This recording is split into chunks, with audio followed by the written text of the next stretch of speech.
Di saat hidup penuh tantangan, tetap stay strong PKB.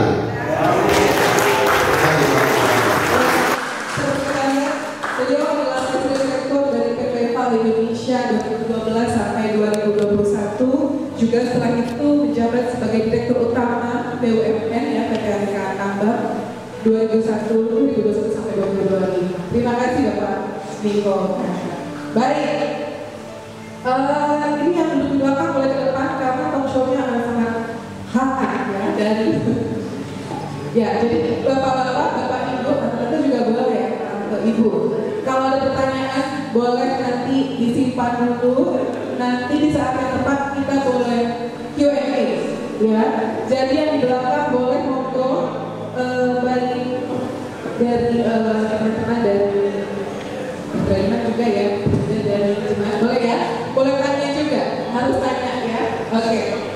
Karena narasumber kita ini, terima kasih Bapak Niko sudah meluangkan waktu di tengah ya dengan kesibukannya. Oke. Iya, ambil maju boleh ya. Saya disuruh ganti, belum mau nyanyi Pak Joni. Oke. Nah, kita cerita sedikit sebelum nanti kita ngobrol-ngobrol. Mau bahas sedikit Pak Niko, Bung Niko, Bro.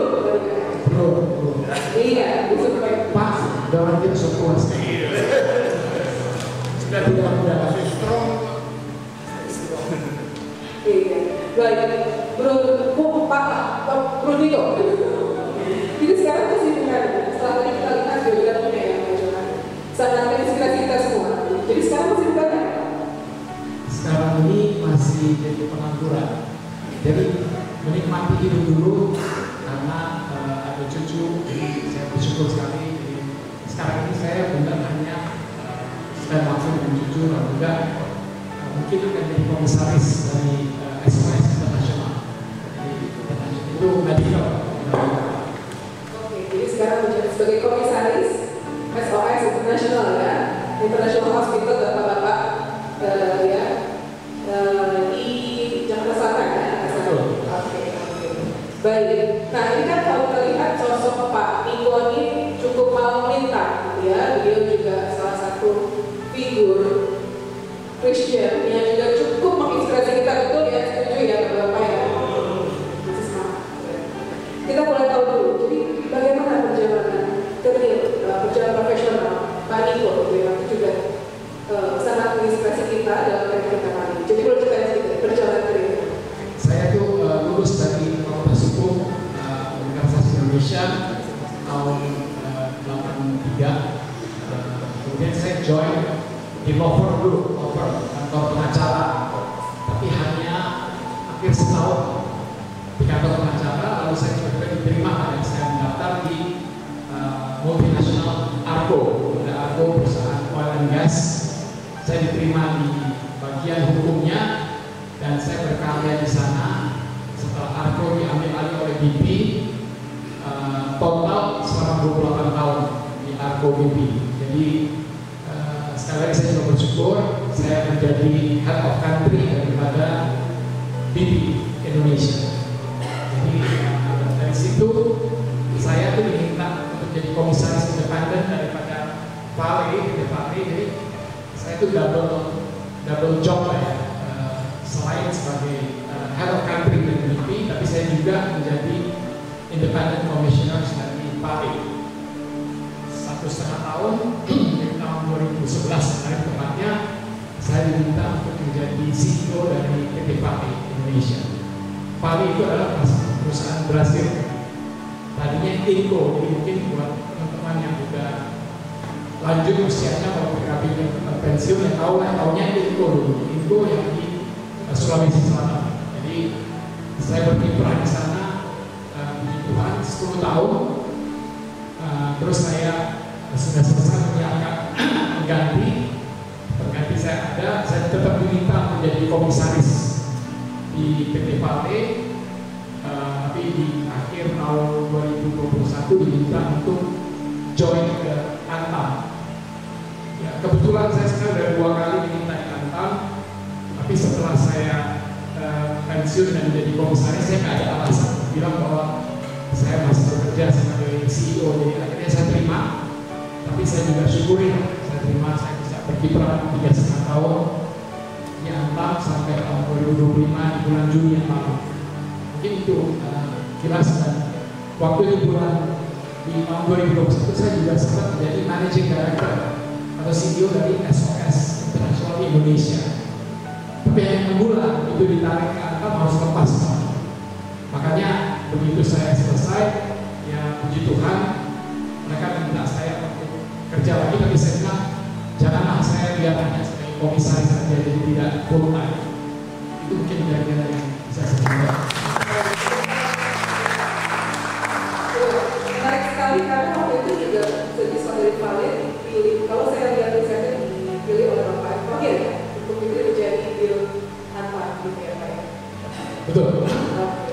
Nah, dan sekarang juga komisaris SOS. Jadi Bapak kalau hospital ya, SOS adalah hospital nasional. Jadi kalau ada Bapak ya boleh ke SOS, jangan ke seberang ya kadang-kadang ke puskesmas, kadang-kadang boleh tak ke SOS coba ya. Mungkin pekerjaan yang bapak-bapak mungkin nggak mau kan kalau harus ke rumah sakit nanti lagi sakit. Kita bersyukur kita sehat-sehat. Iya. Jangan sampai berhubungan sama saya. Saya bukan dokter, untungnya bukan dokter. SOS baru ke rumah sakit gitu. Gimana? Kalau udah SOS baru ke rumah sakit. Jangan berkata ya, kita sehat. Baik. Kalau saya lihat juga sebagai salah satu menurut saya bisa menginspirasi Johan. Pak Niko kalau saya riset dari artikel-artikelnya gitu ya, waktu menjabat di Antam sebagai BUMN pastinya yang semua tahu ya Bapak ya. Waktu join Pak Niko mencetak label langsung 2 kali lipat gitu ya. Ini semoga menjadi inspirasi kita semua. Boleh di-share apa sih waktu itu kunci atau inspirasi story-nya itu seperti apa? Seperti itu seorang Christian anak Tuhan bertuhan bisa berkarya di Antam dan mencetak prestasi tersebut. Terima kasih Elsa. Ini jadi kalau mau bicara mengenai hasil pencapaian, mungkin saya boleh sharing sedikit ya mengenai waktu masuk ke Antam. Kita itu direksi yang dipilih oleh Thohir dan juga Mas IPO itu kebetulan terpilih atau mungkin ada kesalahan, saya nggak tahu kebetulan atau kesalahan, tapi 4 orang Kristen. Jadi waktu saya kebetulan masih di US waktu pertama diumumkan, saya baca nama-nama, kan kita kan tahu ya Batak itu siapa, wah Kristen. Saya gitu aja dikasih. Terus yang kedua ada Lord Kristen juga, Basar Simanjuntak Kristen. Karena yang satu itu adalah seorang Hindu, karena dia saya bawa dari Pali gitu. Jadi saya tahu dia Hindu.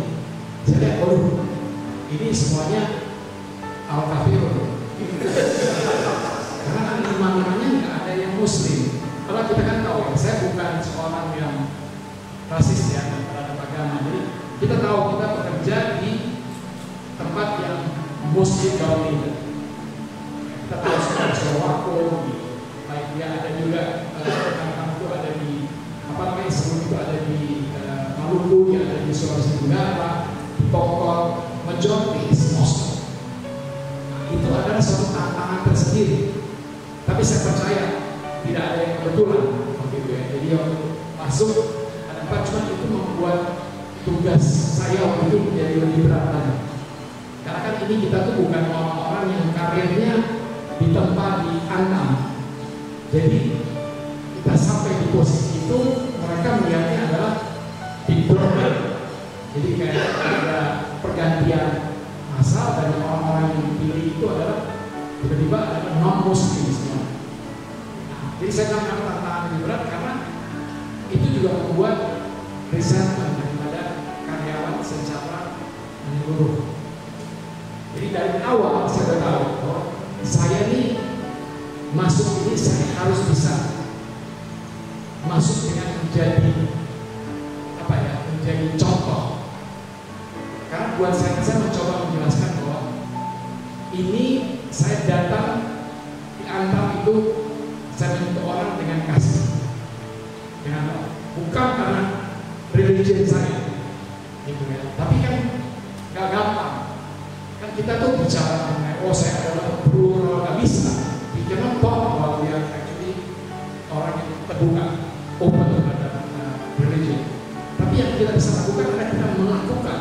So we have to walk the talk. Tidak bisa dengan menyampaikan, wah saya begini, tapi hanya bisa menyampaikan bahwa di dalam pekerjaan we touch people with love and care. Karena Tuhan juga mengajarin kita kan juga akan mengajarkan kita untuk mencintai agama kita. Tuhan mengajarkan kepada kita cintailah our neighbors. Itu aja yang saya pakai. Cintailah mereka sehingga mereka melihat bahwa oh ini dia nih mengasihi orang. Jadi kita bisa menjadi berkat buat orang-orang yang ada di sekitar kita. Itu aja. Dari situ baru kita bisa bicara mengenai prestasi. Karena di BUMN itu kan sangat-sangat birokratik. Kalau kita tidak berhati-hati dan kita tidak rendah hati, kita itu akan terlena. Karena kita bisa jadi kayak raja. Apa-apa semua seolah kita benar. Wah begitu liftnya ditahan. Saya waktu datang pertama kali di Antam, datang orang-orang udah pada tunggu semua di depan lift. Begitu datang, nggak ada yang masuk. Terus saya kan kita loh. Tapi kalau kita marah-marah kan malah tidak baik. Jadi saya bakal, wah kalau nggak ada yang masuk lift, kita sampai makan siang semua berdiri di sini. Kecuali nanti yang sudah datang duluan silakan masuk. Atau ibu-ibu yang ada silakan masuk. Jadi you always have to make a joke untuk bisa menyentuh orang bahwa kita tidak semena-mena di dalam kita menjadi pimpinan. Jadi harus berhati-hati. Dijemput kalau saya ke tempat saya biarkan waktu itu rekan-rekan Antam. Karena waktu saya jadi di Dirut Pale, saya sudah ketemu beberapa Dirut Antam. Kita tuh tetanggaan di Komala. Kalau saya lihat, mereka kalau datang yang jemput 20 orang. 20 orang minimum. Udah kayak baris sama panik. Jadi saya waktu pertama masuk, saya punya rules, saya tidak mau dijemput sama karyawan. Kalau yang jemput driver dan ada orang eksternal untuk menyampaikan isu ada silahkan. Tapi tidak dijemput oleh orang-orang seperti ini. Jadi apa ya? Kalau kita tidak rendah hati, kita akan terlena dengan pujaan, terlena dengan dihormati. Karena kan dihormati orang itu bukan karena jabatan.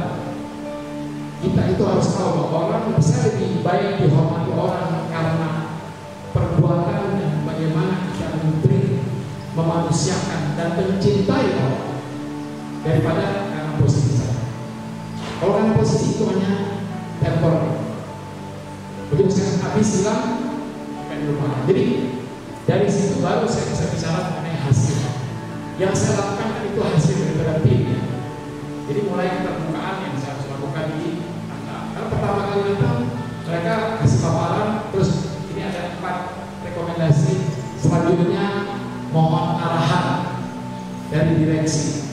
Saya bilang ini, wah, kenapa jadi arahan dari direksi? Kita ini bukan dapat dari surga, saya kita bukan dewa. Ada namanya dewa, saya punya itu orang Bali itu namanya dewa. Dari ini hanya dewa doang, dewa beneran. Tapi kita semua adalah orang yang baru datang.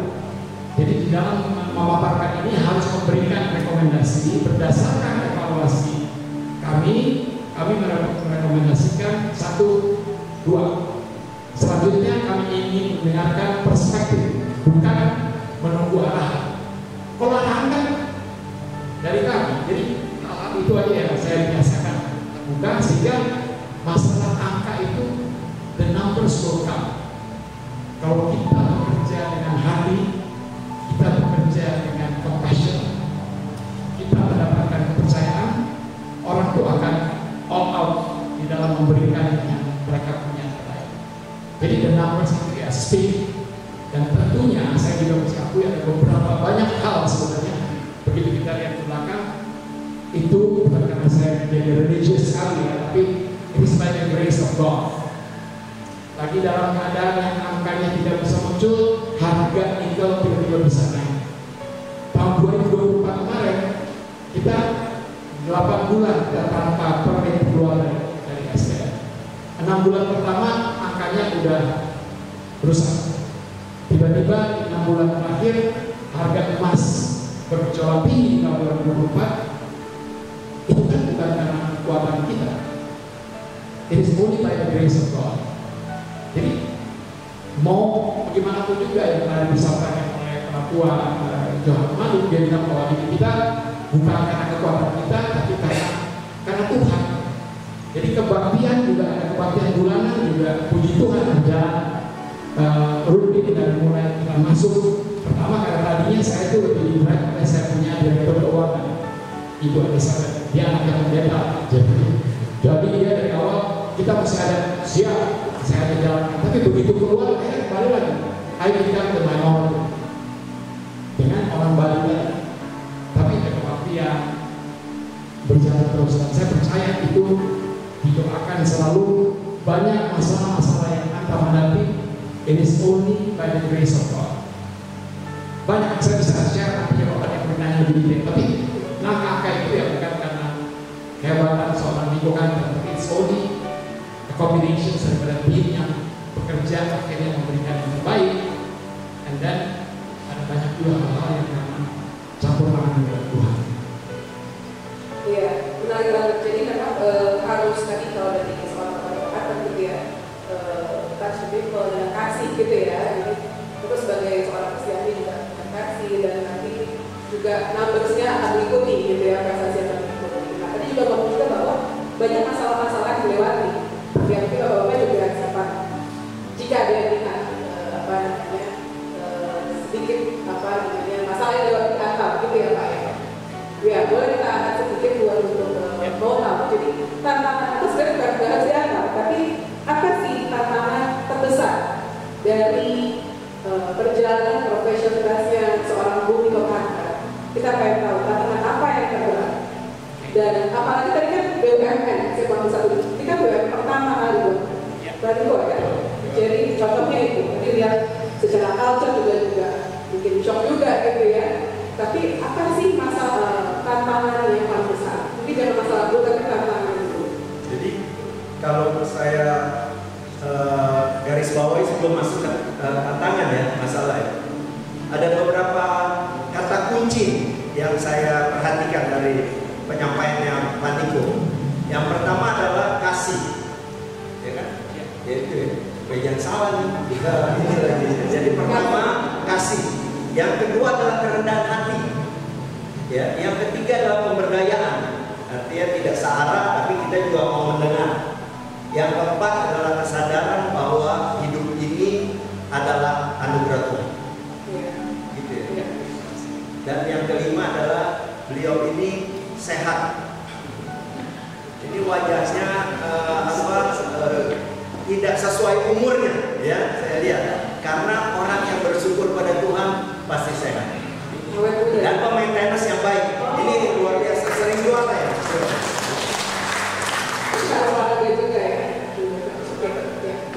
Terima kasih ya. Thank you for summarizing ya. Karena di summarizing dengan baik, karena mudah buat teman-teman mengingatnya. Tapi kalau terkait dengan tantangan, saya mungkin bisa share sedikit kan 10 tahun saya di Pale juga.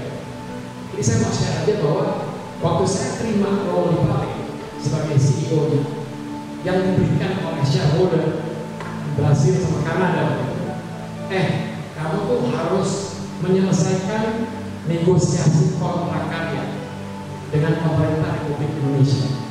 Tugasnya cuma itu. Jadi waktu saya terima itu adalah menyelesaikan negosiasi the contract of work amendment. Jadi amandemen kontrak karya dari Pale. Simple kan? Jadi waktu saya terima, saya pikir oke, kalau ini yang saya mau sampaikan ya. 3 tahun saya kerja, 3 tahun itu tidak selesai. Jadi setiap tahun begitu bicara belum tercapai. Jadi saya merasa awal-awal saya merasa gagal. Ini yang saya mau share juga. Jadi nggak boleh kita tuh menyerah. Jadi di dalam my dictionary, dalam saya punya dictionary, there is no word such as give up. Saya nggak pernah merasa menyerah.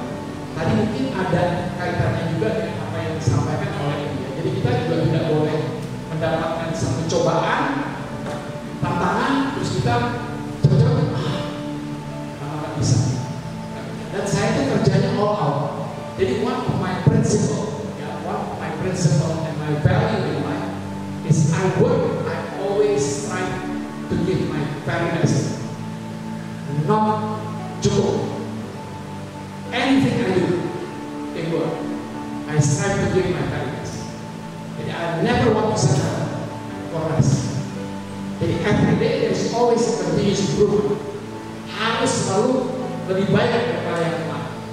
Jadi bukan saya menjadi yang terbaik, ya. Jadi ini bukan menjadi yang terbaik, tapi menjadi yang terbaik daripada diri saya. So you have to become the best of yourself. Banyak orang yang lebih baik daripada kita, pasti. Tetapi kita di dalam bekerja always have to strive to give your very best. Dan saya senantiasa mengandalkan yang selalu saya lakukan orang-orang ini yang penting anak muda sekarang adalah integrity. Integrity itu adalah bukan hanya walk the talk, itu adalah combinations daripada honesty, kita harus jujur, ya, tetapi juga couple dengan moral and ethic. Etika moral itu juga harus ada. Jadi waktu kita bicara mengenai integritas, we will always say and do the right thing. Karena tidak ada waktu yang benar untuk melakukan dan mengatakan yang salah. Dan tidak ada waktu yang salah untuk mengatakan dan melakukan yang benar. Jadi kalau kita udah menyatu, jadi kita punya belief system, our moral and ethic. Karena kalau kita hanya bicara, oh ya dia orangnya otentik, dia tuh bicara apa adanya, Hitler bicara apa adanya, tapi he does not have that moral, does not have that ethic, the universal ethic. Jadi kalau kita bisa konsisten menjalankan, mengatakan, melakukan yang benar, we will have the brand of integrity. Dan saya waktu di Antam, dia juga pernah kasih layanan kepada kita. Dia menyatakan integrity itu juga akan memberikan kita wisdom. Ya puji Tuhan, karena integrity tadi itu adalah basic. Kalau tanya Niko, kalau bisa sustain 28 tahun, 10 tahun Pak jadi biru, di Antam pun 3,5 tahun, apa sih? First thing and foremost adalah integritas. I always uphold that, tapi itu tidak ada risiko. Jadi banyak saya bisa pass that, tapi at the end akhirnya juga depresi itu kalah. Jadi saya berantem juga, tidak sepakat dengan menteri dan apa, tapi hasil uphold dan prinsipal. Jadi itulah yang saya terapkan. Jadi I always uphold the principle of integrity. Saya kedua adalah striving to give my very best, never ever I settle for less. Dan ketiga adalah humility yang saya sampaikan tadi, humility, kerendahan hati. Itu yang membuat saya itu mungkin bisa sustain selama ini. Jadi itu aja mungkin apa yang bisa saya share. Tapi kalau pertanyaan lebih detail, saya juga akan senang karena tantangan yang ada di Antam. Kalau Pak tadi kan kontrak negosiasi tidak tercapai sampai tahun ketiga. Enak bilangnya sekarang.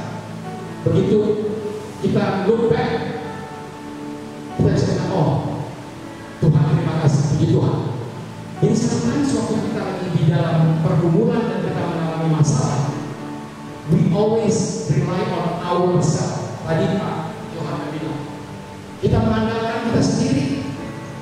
Kenapa Tapi dengan doa, dan saya juga percaya bukan hanya doa saya sendiri. Saya mungkin dosa masih banyak sekali, jadi belum tentu dengan Tuhan. Tapi saya tahu banyak orang-orang baik yang mendoakan saya. Saya sering datang ke pendeta. Saya bilang, Pak doain mau pindah aja sih kita doain sama pendeta. Ya bukan karena saya bisa berdoa. Ya kita juga berdoa, tapi I believe in the powerful of prayer. Jadi saya tahu bahwa saya juga didoakan oleh orang lain. Why am I lucky? It's because of the prayers of all the people around. Jadi ya itulah ya mungkin tantangan yang ada di Antam. Saya untuk meneruskan tadi waktu kasus Budi Said. Budi Said is a mafia di Surabaya. Kasus itu ya Sudah kalah kita, kalah di pengadilan negeri, kita menang di pengadilan tinggi, di Mahkamah Agung kita dikalahkan, dan di PK kita dikalahkan. Dan saya sudah dapat order dari Wamen, BUMN, Pak Niko, kita jangan, kan saya kita mau perang, saya mau perang, saya pakai media. Oh jangan, karena BUMN banyak sekali urusan dengan Mahkamah Agung. Jadi mereka mau create war. Jadi artinya apa? Saya tidak. Nah itu. Nah ini saya lakukan. Memang I work hard ya. Saya kemana-mana, saya ke BPK, saya datang ke. Jadi untuk coba, saya datang ke kejaksaan. Jadi you have to continue keeping your values and never give up. Saya nggak tahu ya, saya nggak berasa sakit apa. Orang bilang, oh ini kalau Reni saudara, oh ini ADHD, saya kakak satunya ADHD, attention disorder, orang yang autis, kalau kerja udah terbang kemana, balik lagi, tiba-tiba semangat lagi. Saya sendiri kadang-kadang suka, kok dari mana ya? Now I actually sometimes when I do self-reflection, oh ini only by the grace of God. Terus saya ambil kapan aja nih, kalau saya jual pasangan Reni, dan tidak pernah terdeteksi gara-gara saya itu orangnya aktif, nggak pernah sampai kategorisasi baru yang demikian. Jadi there is a lot in my life. Begitu saya juga alami, saya juga percaya bahwa ini adalah memang keinginan Tuhan. 3 tahun kontrak karya, waktu saya web, I am atau we are the first one in Indonesia kontrak karya yang berhasil dinegosiasikan. 1,5 tahun Presiden mengeluarkan tim negosiasi dari pemerintah, semuanya menteri. Sekalipun mereka tidak pernah mikir. Sekalipun tidak pernah mikir. Jadi bayangin kita yang nge-drive, manuver, ya. Gak pernah mikir menteri. Akhirnya diturunin ke bawah, hanya subdit, tapi kan kalau kita menyerah, then nothing happen. Jadi sukses karena it's just one step before actually you reach the victory. Kalau saya berhenti, udah kelar, nggak ada apa-apa, saya udah resign. Nah inilah yang saya mau sampaikan bahwa never surrender, never give up, and always believe that there is always Tuhan kasih jalan itu to make us a better person. Walaupun kadang-kadang saya lihatnya di pasal saya, oh iya ya. Why? Kalau dia bikin waktu tahun pertama saya berhasil, I never learn to struggle. I never learn to get up back again after pain. Jadi semua tuh maksud Tuhan tuh baik. I become more mature, saya become more mungkin bijak di dalam mengalami masalah-masalah yang ada. Jadi kontrak karya itu kemudian kasus Budi Said yang sudah mission possible, tiba-tiba kejaksaan yang stroke, dia tangkap, dia bilang dia declare sebagai terdakwa. It is not at all karena saya atau my team yang menangani. Kebetulan, lagi kebetulan, and you never actually, there's no such thing as kebetulan. Things happen for reason. Tuhan tangkap makhluk Mahkamah Agung. Kita ingat ada satu thing. Jadi semua kacamata melingkar ke Mahkamah Agung. That is the only thing yang memperkuat akhirnya kasus itu dia salah dan ditangkap. Jadi itu ada dua tuh. Jadi kalau kita mau bilang bahwa setiap mengalami masalah oleh Pak Tuhan ini jangan dalam do it out. Ya memang harus begitu, tapi di dalam kepala kita tuh harus punya faith bahwa there is something good will happen. Kalau kita nggak punya faith, kita nggak punya iman bahwa ini akan jadi yang bagus, yang benar akan berangkat, kita udah lama berhenti, ngapain gua mau kerja kayak kuda. Tapi kan karena tadi mungkin ya, karena tadi Bro bilang kita tuh harus kalau lagi mengalami masalah, saya minta maaf ya, saya yakin bapak-bapak juga banyak masalah yang lebih kompleks. Saya mungkin yang masalah dua tadi dibandingkan yang masalah-masalah yang bapak hadapi itu jauh lebih sulit dan lebih unbearable. Tapi saya di dalam menghadapi masalah itu, I always fill my minds with positive, with abundance. Jadi waktu kita dapat masalahnya, saya punya kepala bukan, Tuhan, kenapa saya begini ya, habis itu. Tapi saya, ini dia kenapa begini, coba kita. Jadi I always try to find what is the solution, apa sih yang show the principle of the black. Bahkan dalam hal idealismenya mungkin goes to the extreme karena kerasnya dia di dalam berbicara mengangkat suatu kebenaran. Yang kedua yang saya belajar dari dia juga adalah terkait dengan humility. He is so humble. Jadi dia dengan kalau apa-apa tuh selalu menyapa security atau apa, pembantu itu he treats pembantu like human being, not human doing. Kalau my mom is a bit, apa namanya, kayak feodal. Oh itu mereka pembantu. Mungkin payment. Saya cuma oh ya. Tapi dari dia itu juga yang saya belajar adalah bersyukur di dalam segala. Actionnya kan ask aja untuk mesti buat sesuatu apa yang tidak berkenan dia begini. Jadi she taught us to be grateful in everything you have. Jangan kita tuh karena mendapatkan apa yang kita inginkan terus kita berdua kita hidup di dalam anxiety. Ya. Oke, kalau ada beberapa ada pertanyaan boleh kita sambil ngobrol-ngobrol. Oke. Pak Jeffrey Rawis, Pak Stefan Tunas, Pak Stefan Tunas, orang pasar Pak Stefan Tunas, pasar saham. Silakan. Shalom. Selamat waktu yang saya mau tanya yang tadi, tetapi sudah didahului oleh rekan kita, ketua yang pemandu. Saya termasuk yang kagum terhadap keluarga Bapak Mayor Jalan Vietnam. Walaupun saya tidak kenal Bro Niko atau Bung Niko, saya kenal dua saudara Anda yaitu Pak Kris dan Bung John. Dua figur yang berbeda. Ya. Saya ada di tengah-tengah. Yang satu saya kenal karena dia juga konsisten dengan rohani itu. Anda tahu semua bahwa Pak Kris kakaknya beliau ini adalah pernah hampir menikah dengan anak presiden terlama di dunia, Soeharto, yang akhirnya menjadi istri dari presiden sekarang, Prabowo. Itu adalah pacar tunangan dari Kris. Yang pertama dia, tapi ketika mau masuk menikah kita dapat bocoran memang kuat sekali di mana Pak Kris. Saya bangga Pak Kris itu berakhir sebagai seorang pengusahawan dan terakhir pendiri dan juga aktivis PIMI ya. Dan terakhir adalah presiden direktur atau komisaris dari Indosat Koredo. Masih sekarang mungkin masih saya dengan Bung Kris itu masih komunikasi karena saya ketua gerakan penerus perjuangan dengan Bung yang pada 2006. Beliau adalah wakil ketua Dewan Penasehat. Bertolaklah dengan yang satu yaitu Pak John. Karena saya juga bekas aktivis pemuda Pancasila. Dia adalah aktivis pemuda Pancasila. Kita ketemunya bukan di gereja atau di mana, tapi ya biasa. Kita selalu. Tetapi dia konsisten benar-benar sekali pada Pak Ahmad Baikan. Itu dua hal. Yang ketiga mengenai Pak Mandar.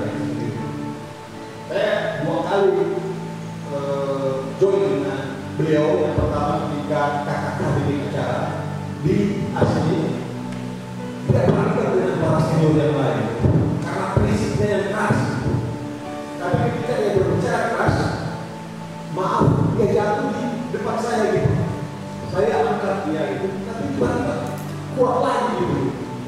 Itu yang join pertama. Join yang kedua, ketika beliau balik pulang kampung, dia cari saya melalui pernah saya punya itu si Budiman, Johannes Budiman.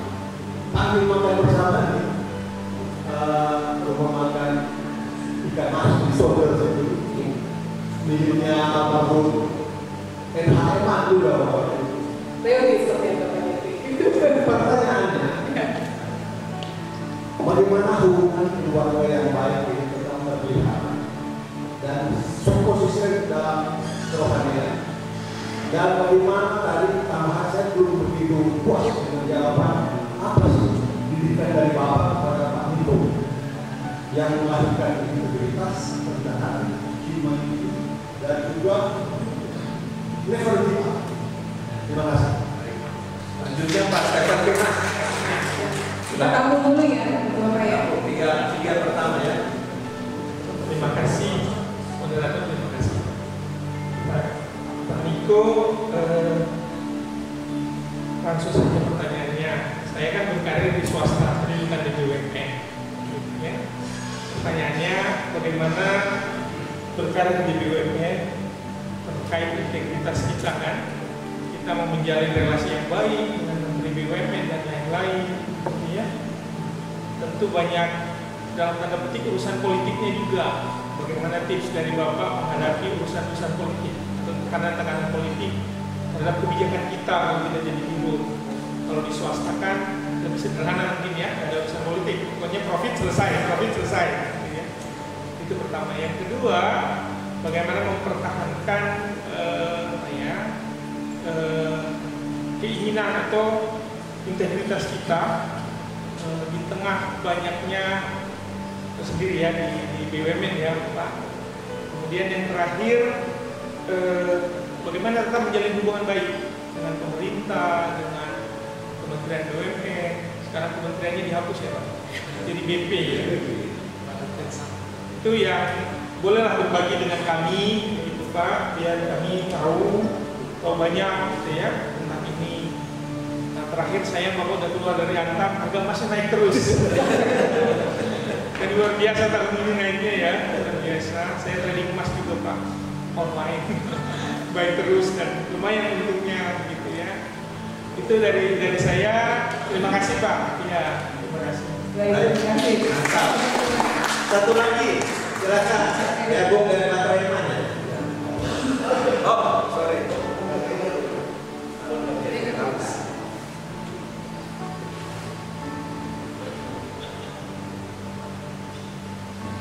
Iya, silakan Bapak. Halo. Perkenalkan diri juga. Halo, saya Presiden Jago.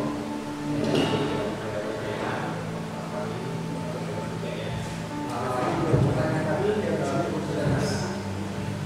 Kalau kita balik dari Bapak bahwa situasi saat ini adalah situasi yang dimana ekonomi resesi banyak yang berubah, bahkan sektor-sektor industri di mana nelayan masyarakat untuk jual jalan saja itu mengalami sesuatu yang cukup sulit. Nah, ini menjadi tantangan bersama buat kita yang ada di tempat ini. Kalau paparan tadi kita berbicara mengenai sebuah mekanisme yang sudah berjalan, tinggal kita teruskan atau ada yang kita tambahkan. Tetapi masyarakat di bawah ini membutuhkan sebuah solusi. Apa sih yang bisa saya lakukan saat ini dengan situasi saat ini? Saya mau gagal ayam pun, ya minimal untuk strategi. Pertanyaan saya ini adalah apa kira-kira yang saat ini yang bisa kita lakukan untuk bisa mendongkrak ekonomi, terutama PKB yang begitu sangat memperhatikan saat ini. Mungkin tidak ada itu. Terima kasih. Kita berikutnya, tapi kita masuk dalam langsung aja ya. Kita bertanya lagi tiga dulu. Mau tiga dulu atau Bung ini? Bung? Boleh. Tiga dulu ya? Ya. Tambah satu ya? Ya. Silakan. Terima kasih Pak Niko. Perkenalkan saya Joko, Ketua DPD Karunia. Saya tertarik dengan background Pak Niko ini. Kebetulan sama saya sampai mampu, tapi kemudian Pak bergerak di bidang keuangan. Hanya beda nasib Pak. Saatnya saya kecil Pak. Pertanyaan saya ini, tadi ada Bapak menyebut air waktu. Jadi saya merasakan itu dalam kehidupan saya sejak pertama saya bekerja. Memang saya di BUMN karena itu perusahaan pembiayaan milik PTN juga sebelumnya. Integritas itu saya rasakan, tetapi memang dalam perjalanan sampai, dan saya seperti Bapak juga merangkap di 3 perusahaan. Saya percaya sekali kata Waki tadi, yang pengen tanyakan itu, apakah laki itu anugerah Tuhan atau apa ya? Karena kadang-kadang seperti Bapak sampaikan tadi, banyak orang yang berpikir dari kita, banyak sekali. Tapi kok bisa kita yang terpilih untuk menjalankan satu tugas itu? Jadi mungkin itu aja pertanyaan saya sedikit iman, tetapi saya juga merasa seperti Bapak juga, kalau saya berdoa kayaknya saya masih banyak kesalahan. Kok apa itu laki dari? Apakah masih baik itu berasal dari kita atau dari Tuhan yang pengalaman Bapak? Terima kasih. Ya, terima kasih Pak Joko. Jadi pertanyaan begitu. Bagaimana pendapat seorang pematang mengenai keberuntungan gitu ya? Kalau juga keberuntungan.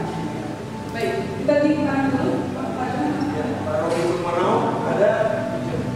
Oh. Apa kita tunggu Pak Robi nanti setelah sesi ini ya? Nah ya, kayaknya makin hot gitu, hot misalnya. Kita jawab satu-satu. Bagaimana?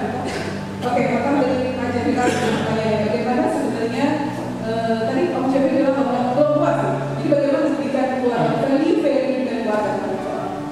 Tadi kan Jeffrey juga bilang gimana sih memaintain dan family relationship seperti itu ya.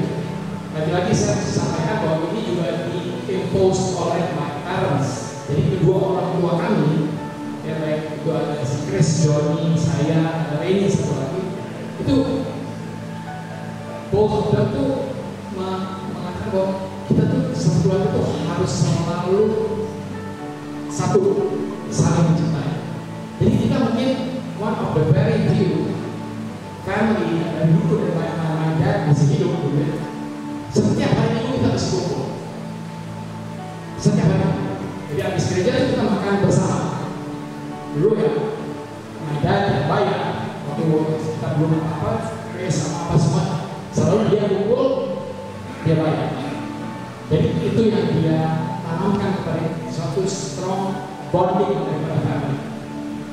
Dan juga kalau hari Natal sama tahun baru, kita nggak boleh pecicilan malam. Sudah sampai tua, kita masih kumpul untuk mereka masih selalu harus jadi satu. Jadi begitu nanti udah habis malam Natal, mau jalan hari tahun baru, begitu habis tank yang 2 bulan sudah berdoa sama gitu. Dan biasanya jadi bikin pesta juga, orang Manado kan sekali pesta. Jadi ada pesta di rumah, saudara-saudara juga kumpul di rumah. Begitu kita mau jalan sama teman-teman, you do it after the kayak gitu kira-kira untuk bonding. Dan sekarang pun masih berlanjut. My eldest brother Chris selalu setiap hari Minggu kita kumpul, makan, dan main kartu. Jadi tetap bondingnya tetap dekat dan kita bahas semua yang good and the bad. Jadi ya puji Tuhan kita bisa selalu memberikan feedback. No matter how hard it is, tapi jadi karena the bonding is so strong. Strong bonding ya dalam keluarga. Nah yang kedua tadi kan pertanyaan mengenai apa sih? Kalau saya yang saya ingat itu bukan satu ya, sikapnya dia tuh berbuat. Dia tadi saya bilang integrity itu dia untuk obstil. Saya ingat banget orang mau ketemu aja dikasih duit kita. Saya apa yang udah kompak-kompakan kita nih cuma mau ketemu rumah masih ketemu aja nggak bisa sih. Tanya-tanya, ajudannya apa? Itu dia begitu kelar dan dia tahu. Pernah kita ini jujur suruh balikin mukanya kita udah badan udah terima udah apa disuruh balikin dan saya akan lupa karena saya waktu mau sekolah setelah lulus SMA lulus kuliah saya mau sekolah di Singapura terus saya waktu itu ngurusin paspor. Kita tahu semua paspor dulu ngurus paspor duit itu ditaruh di jepit tapi bukan nggak kelihatan 50.000, 100.000, 200.000. Saya datang ke sana dan saya dulu takut sekali karena dia betul-betul brainwash. Jangan pernah kamu tuh menyolong atau membayar orang membayar. Itu bapak saya. Jadi saya ditilang aja. Ini saya di hati saya katakan motong itu polisi datang biasa. Aduh gimana ya Pak? Maaf ya Pak saya dikit nggak bisa. Saya buat dia harus kita kasih sampai kita ditilang dan kita mesti ke pengadilan ke apa namanya tempat yang itu terbayar. Jadi padahal cuma 25.000 kelar beres. Nggak bisa, itu nggak berani saya. Karena sebegitu keras dia brainwash kita, itu ya. Jadi masalah integrity, he really uphold that, and that actually stays with me. Dan menurut saya itu yang paling penting. Dan dia adalah seorang pekerja keras. I know that he is, karena kita lihat dia kerja keras, dia tuh nggak pernah dia nggak pernah hoya-hoya apa waktu itu. Dan sebenarnya berikan pelajaran oleh saya tidak bisa ikuti sampai sekarang. Dan dulu gitu ya walaupun Tuhan dia itu build a loving family. Jadi dia dengan my mom ajarin yang cinta itu dan perkawinan itu tidak boleh bisa. Unfortunately saya nggak bisa ikuti itu ya, saya bercerai. Jadi itu yang saya pelajari dan yang saya tidak bisa ikuti. Humility is another thing yang dia selalu ingatkan. Karena kita itu harus humble. Karena kita ini adalah dapat sesuatu itu juga karena the grace of God. Temporary. Gak ada yang long lasting di dalam kehidupan. This is becoming my principle of life. Everything in life is temporary. Job saya sebagai CEO itu juga temporary. Jadi when God took it away, saya mesti bisa terima. Itu kira-kira ya. Yang kedua tadi yang agak sulit karena gak ada ekonomi ya, ada ekonomi. Yang kedua liku di pemerintah, liku di berhubungan politikan. Jadi ini sebenarnya saya tuh saya udah bilang sama Elsa, saya tuh orangnya apa adanya kalau mau bicara apa adanya. Saya cuma takutkan apa di quote atau apa itu nanti kan gak terlalu baik. Tapi begini, yang saya bisa sampaikan bahwa bagaimana sih kita harus bisa maintain relationship, ya, terus bisa jalan dan bisa sukses. Ya, itu kira-kira ya. Saya tuh kalau di dalam maintain relationship, saya selalu invest time sama effort. Artinya bukan karena ya misalnya sama Polda, sama jam-jam di kejaksaan. I go and see them. Kalau bisa saya ketemu dengan mereka di dalam waktu itu kita tidak ada masalah. Jadi kalau ada masalah saya juga akan datang mereka. So people see you, ya kalau ada masalah udah. Jadi memang dia melihat karena hanya melalui suatu relationship yang kita build dengan ketulusan. Ketulusan artinya you don't expect anything in return. Kebanyakan kita, apalagi anak muda sekarang, when they want to build a relationship, they think they can do it through applications.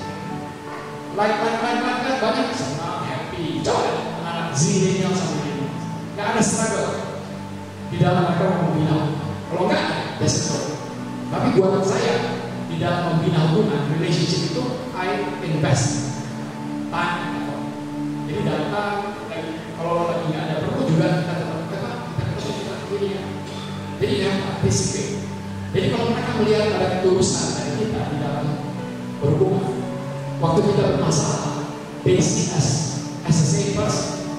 Kalau dia lagi kesulitan, dia datang dengan empati. Ya gitu kira-kira. Nah, pertanyaan kedua yang lebih sulit tadi kan adalah bagaimana kita bisa maintain that integrity given the situation in the country, di BUMN. Ini yang saya kemarin waktu self reflection. Saya tuh kan waktu diberhentikan jiwa manusia sih ada. Bahwa saya nggak bisa terima. Loh, perusahaannya is doing so well, bagus banget prestasinya. Saya nggak ada kesalahan apa-apa. Kok tiba-tiba diganti? Kan ini kan bohong kalau saya nggak ada kejawab. Jadi saya itu bagaimana sih? Do a self reflection. Saya pas ke Manado, banyak mau cucu adik saya ketakutan dia bilang sama anak saya, nonton, lu sih lihat-liatin babe lu, nggak, nggak, soalnya ini kan biasa kerja kayak kuda, tiba-tiba ada kerjaan, baik-baik dia bego-bego, dia bego terus dia stroke. Saya waktu di sana saya cuma melihat, I try very hard and I pray and I know people pray for me. Itu yang saya tahu. Jadi saya juga berdoa, Tuhan, coba bukakan hati saya ini, coba bimbing saya supaya saya itu bisa melihat yang tidak saya lihat sekarang. Jadi It takes time, bukan saya tiba-tiba langsung saya buka mata kamu terbuka tiba-tiba terang. Enggak. Saya cuma lihat, saya jelas balik aja. The last 3.5 years, 3,5 tahun kerja, almost 12 hours a day. Ini so tiring. Capeknya di mana? Capeknya itu adalah di dalam menangani kasus-kasus hukum antam yang terjadi di sebelum masa saya kerja. Dan saya mesti datang kepada orang-orang yang saya tahu terima uang dulu kalau mau bikin apa. Dan saya datang tidak bilang, Pak, kalau saya sentuh nuraninya, ada yang saya ngomong sama orang-orang yang punya power karena dia mau Bapak mainin di atas, perlu saya takut kayak mengenai karma. Jangan takut kalau karena pura-pura begitu, karena bukan saya yang kena, orang yang saya cintai yang kena saya itu. Jadi maksud saya, lo gitu-gitu bukan lo, dia punya power. Anak lo nanti yang kena atau cucu. Jadi yang kayak gitu. Tapi kalau kita sok-sokan ngomong kayak kasih kuliah, orang yang ada. Tapi kalau kita datang dengan humility, dengan empathy, saya selalu berpikir bahwa ini orang mungkin dia nggak tahu. Saya berpikir, ini maling nih, saya mesti ketemu maling. Nanti ngomong saya kayak lebih nggak benar. Mungkin dia nggak tahu, atau mungkin dia lupa, atau dia tidak sadar. Jadi when you do it dengan hati, ya puji Tuhan. Dan saya selalu kalau ketemu yang aneh-aneh, saya selalu berdoa. Dia beritahu saya kan bukan spiritual seperti Bapak kita ini, tapi saya selalu berdoa Tuhan dia masuk ke dalam saya dan apapun yang saya ucapkan dan saya lakukan berkenan dengan Tuhan. Baru masuk, baru ngomong aja mau bicara sesuatu yang kelihatannya akan menantang atau berlawanan dengan dengan pejabat. Ayo, yang saya selalu Tuhan buka apa hatinya supaya dia bisa mendengar dengan Quran. Dan kekuatan doa itu kekuatan doa penting saja, bukan doa tapi every time I'm facing suatu keadaan yang gitu ya. Mudah-mudahan tidak senang juga, saya juga selalu dengan Tuhan, makasih Tuhan ya dapat ini karena apa gitu ya. Tapi perlu memang kita selalu remind ourselves. Jadi approach of spiritualism biasanya terjadi waktu kita udah down, waktu kita udah di titik nadir, kita jadi lebih kuat lagi kita mendapat. Padahal kan mesti nggak begitu ya. In anything, mau lagi senang pun kita mesti pertama adalah it is the grace of God. Saya mesti mengingatkan diri saya selalu, oh ini kejadian. Jadi saya waktu saya reflect balik itu adalah, oh ya Tuhan bilang your time is up now. Jadi jangan lagi mesti ketemu orang-orang itu DPR.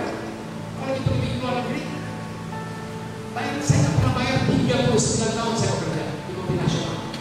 I never pay per diem DPR. When I join the UN, I have to pay that. Jadi it goes against my inner conscience, my moral. Tapi I do it anyway. Lama-lama kan kalau saya kelamaan saya jadi one of them. Makanya jangan bilang cukup 3,5 tahun. Jangan nanti cari-cari, jangan yang kayak penasaran kenapa nggak itu hilangkan dietnya. Puji Tuhan, nggak susah. Jadi itu aja. Makanya bagaimana tuh ya banyak struggle juga banyak. Waktu saya look back, ternyata struggle juga. Kan lama-lama jadi suatu kebiasaan. Yang saya memang setiap kali keluar negeri, tadinya kan saya malas, saya bilang pergi. Karena saya tahu, saya dia dapat begini per-BUMN. Tapi lama saya mau diapain, saya mau ubah. Saya tanya sampai BPK bilang, dan saya nggak pernah mau dengar. Kepala BPK kalau masalah dia saya bilang, oh ya udah. Akhirnya saya nikmati, bukan nikmati bayar. Saya ke luar negeri, ya saya jalan-jalan lah. Orang kerja terus 12 jam, saya sekalian ada tutur gitu. Jadi kenapa saya dosa salah gitu. Tapi kan lama-lama juga mungkin jadi tidak baik buat saya. Makanya stop seperti dia. Jadi nggak sampai luntur lah. Udah luntur karena mengiyakan, membolehkan sesuatu yang tidak perasaan, tapi tidak berterus kelanjutan. Itu yang satu lagi. Sorry ya masih begitu ya. Strategi buat anak-anak muda buka pasar di era sekarang seperti ini. Bagaimana bertahan di tengah-tengah krisis ekonomi ya? Pertanyaannya seperti itu ya. Iya, pertanyaan itu juga akan begitu tuh, Pak Johan. Kebetulan. Ini dari saya yang jauh, karena gini, saya lihatnya pertama kan tetap konsep yang bilang kita tidak boleh menyerah. Itu kan sesuatu yang kedengarannya mudah dan nasihat yang enak. Tapi kan yang tadi Bapak sampaikan sampai menyentuh pada masyarakat yang ekonominya jadi kayak begini. Saya jujur, kalau saya mau jawab itu sulit kan sebenarnya. Kalau menghadapi suatu masalah ekonomi, kita tuh harus selalu continue thinking about agility. Kita harus bisa adaptable. Jadi kalau ini nggak bisa, ada bisnis apa lagi sih? Dan kan beberapa nasihat-nasihat kan selalu katakan bahwa di dalam kita mengalami suatu masalah, cobaan yang besar, sebenarnya kalau kita dig tadi itu juga kan kita harus gali di dalam. Tapi the reality of life adalah seperti itu. Nah itu saya jujur aja saya nggak punya jawabannya. Ini hanya mungkin di dalam itu adalah coba kita tidak menyerah, tapi kita coba lihat bisnis apa yang ada. Saya punya driver atau pembantu rumah saya. Itu dia tadinya juga nggak jawab. Dia pakai apa tuh TikTok sama apa yang akhirnya tiba-tiba bisa menghasilkan uang. Dan sekarang karena dia kerja dari awal cuma berapa ratus ribu, itu naik. Sekarang mati dia dapat 15 million, lebih gede dari gaji yang saya kasih. Saya takut kalau itu dia akan pergi. Tapi saya nggak boleh orang yang tiba-tiba mendapatkan ini. Ya, puji Tuhan dia masih stay with me. And he's actually parking di luar. Tapi ada hal-hal yang kita hadapi kalau kita nggak menyerah cepat-cepat. Karena resilience itu tuh penting buat kita. Di dalam menghadapi kan kadang-kadang kan kalau nasihat kan oh nanti tunggu waktu tua. Bapak waktu tua mana nih? Udah nih kita anak saya udah nggak bisa begini, nggak bisa sekolah berhenti. Saya juga sulit minta maaf sekarang saya nggak bisa menyampaikan the economic situation in the country is still tidak baik. Dan yang sekarang yang saya lihat juga ada effort yang mereka jalankan. Menteri Keuangan yang menurut saya walaupun dia pintar tapi kok punya kebanyakan, janjinya cepetan, lebih baik deliver baru dia bicara. Saya di dalam inventarisir, saya lagi mencoba begini supaya hebat. Saya ini 7% sekarang rakyat yang kan kita juga tahu nanti BPS ini berapa yang masih data-data yang menurut kita sesuatu yang baru. Jadi saya itu sulit banget ya, saya tidak maaf. Hanya bisa mengetuk mungkin dari sisi yang tadi ayat-ayat yang mengatakan bahwa we have to stay strong. Karena kan saya itu gak lupa nih, ada di Filipi 4 ayat 13 itu juga bilang kan kekuatan itu tuh yang sejati itu ada dari Tuhan. Jadi pernyataan Tuhan itu ada. Jadi jangan menyerah. Nanti mungkin Bapak akan dapat solusi yang it actually touch you. Tidak secara general seperti tiba-tiba keadaan ekonomi kan I don't believe that the economic situation is going to increase. Kalau besar bukan tidak akan. Kita mesti punya faith bahwa Indonesia itu akan go to Indonesia emas masih ada. Karena we have still abundant of resources, kita masih punya. Infrastruktur kita udah lumayan. Tinggal hal-hal yang mungkin kita belum lihat sekarang. Itu aja Pak. Minta maaf benar saya paham. Mungkin it may not answer ya, menjawab pertanyaan Bapak, tapi saya nggak bisa menjawab itu dengan lebih lugas tadi. Tapi dari seorang Bapak pengantar, maksudnya kita juga melihat peluang, gitu ya Pak, melihat peluang selalu dan juga pastinya tadi value-value kerja keras dan kreatif. Mungkin dari sisi Pak Johan, mungkin bisa menambahkan karena PHK di mana-mana, harga naik, uang sekolahan makin tinggi, banyak tuntutan sekitar gitu Johan, tagihan dan lain-lain. Saya rasa apa yang disampaikan oleh Pak Niko ini justru mengagetkan saya ya. Ternyata lebih rohani dari saya malah ya. Saya pikir dari tadi saya ikuti percakapannya, beliau ini betul-betul firman Tuhan itu terinternalisasi dalam hidup. Ya, orang kalau terinternalisasi kan terekspresi seperti kayak gitu. Memang kelihatannya sih santai. Kita buka yang terakhir sebelum kita sama. Ya, saya baru ketemu Pak Niko, tapi kinerja Pak Niko saya udah tahu lama. Kebetulan juga kalau Pak Adis saya kenal tahun lalu ketemu di Jawa Kuningan, dan waktu itu Pak Adis tanya saya dari jemaat mana, dari ini itu di mana ya? Lupa.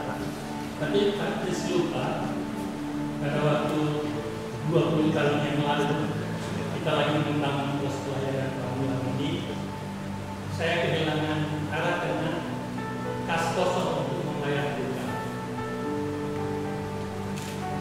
Dalam situasi itu, Pak Kris menolong saya menyelesaikan, mendukung dana untuk penyelesaian pembangunan pos pelabuhan ini.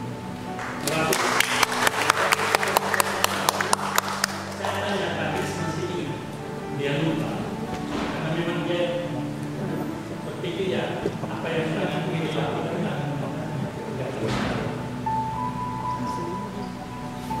Saya mantan birokrat juga di Perinda.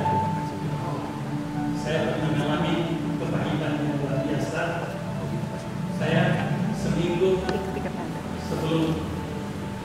sebelumnya saya sudah diinformasikan oleh Humas saya mau dilantik jadi Sulawesi 1. 3 hari menjelang panggilannya tiba-tiba batal.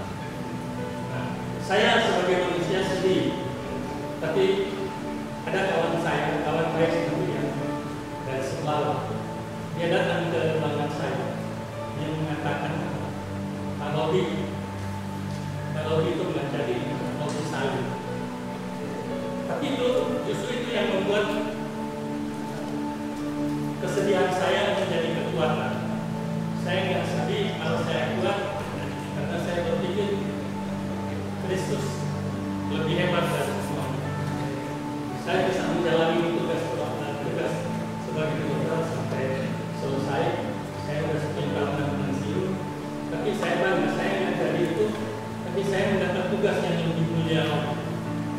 Sejak tahun 1997 saya berkuasa jadi ketua pembangunan di GPI Catalunya, dan itu berlaku sampai hari ini. Jadi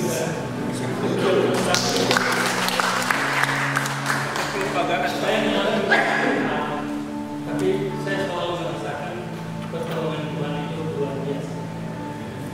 Jadi pertanyaan saya ke Pak Niko satu aja. Semua yang Pak Niko sampaikan mengenai harus bagaimana kita mengembangkan diri, saya sudah melakukan itu.